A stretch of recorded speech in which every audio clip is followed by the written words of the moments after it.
When tensions escalated in the Strait of Hormuz, oil prices jumped.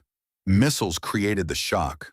But what turned that shock into a shipping cost surge was a line drawn by a dozen underwriters in London. They make up the Joint War Committee, part of the Lloyd's of London market. Under normal conditions, ships carry war risk insurance, and it's cheap, designed to cover pirates, stray bullets, the kind of low-level threats that have always existed at sea. Most shipping companies barely notice the cost. But the moment JWC adds a waterway to its list of high-risk waters, that cheap policy becomes void within 7 days. Automatically, no negotiation, and the replacement costs multiples of the original. The new price is set in the Lloyd's market too. The people who draw the line are the same people who set the price. Without war risk insurance, a vessel cannot legally dock, cannot secure financing, and has no protection if something goes wrong. Banks, ports, charterers, trade counterparties. The entire system is built on the assumption that the coverage is valid.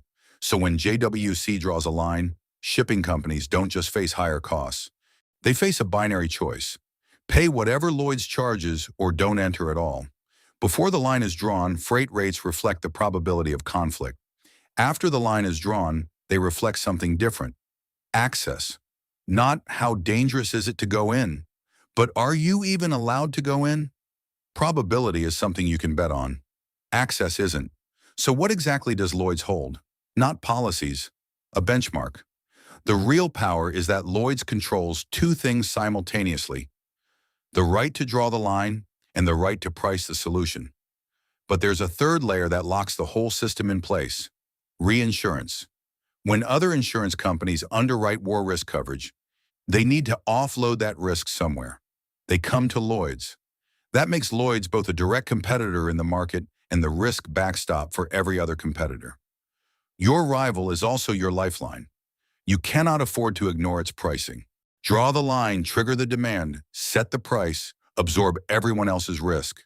3 powers in the same hands. Once that loop is running, it becomes self-reinforcing. China and Russia both want this power.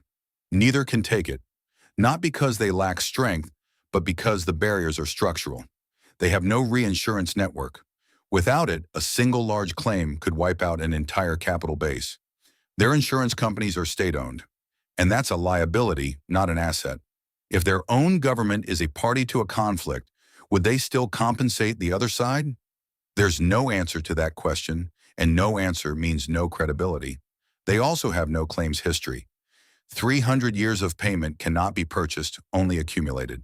Across the global shipping finance system, JWC listed areas compliance is effectively hard-coded, sometimes by name, often indirectly through insurance validity clauses.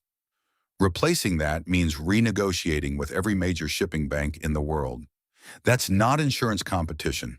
That's replacing the legal infrastructure of global shipping finance. Challengers need to dismantle all 4 barriers at once. Lloyd's only needs to not make mistakes.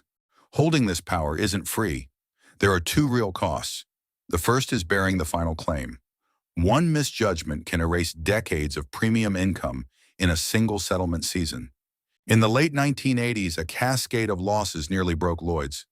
Dozens of syndicates were hit, and many names were financially ruined. The second cost is permanent political neutrality. The moment its line drawing is perceived as politically motivated, the benchmark status collapses. The market either trusts Lloyd's completely or it doesn't trust it at all.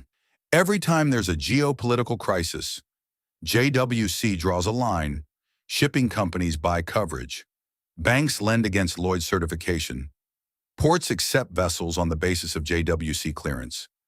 The fact that Lloyd's is the benchmark gets verified once more. Every crisis deepens the moat, but it isn't unbreakable. If machine learning can price geopolitical risk automatically and the market starts accepting algorithmic certification, the benchmark could migrate to whoever controls that system. If China builds a complete closed loop, cargo owners, vessels, insurance, and ports, that operates entirely outside the Western financial system, JWC's authority becomes regional, not global. China is still far from that threshold, but the direction is visible. The power of a pricing benchmark has nothing to do with being the strongest player in the room. It comes from being the one everyone else is forced to reference. Lloyd's War Risk Authority and the dollar's reserve currency status run on the same logic. Political neutrality, historical credibility, and network lock-in, all three at once. This isn't a game of strength, it's a game of structure. Thanks for watching. This is the Fiscal Ledger, decoding the systems we still live under.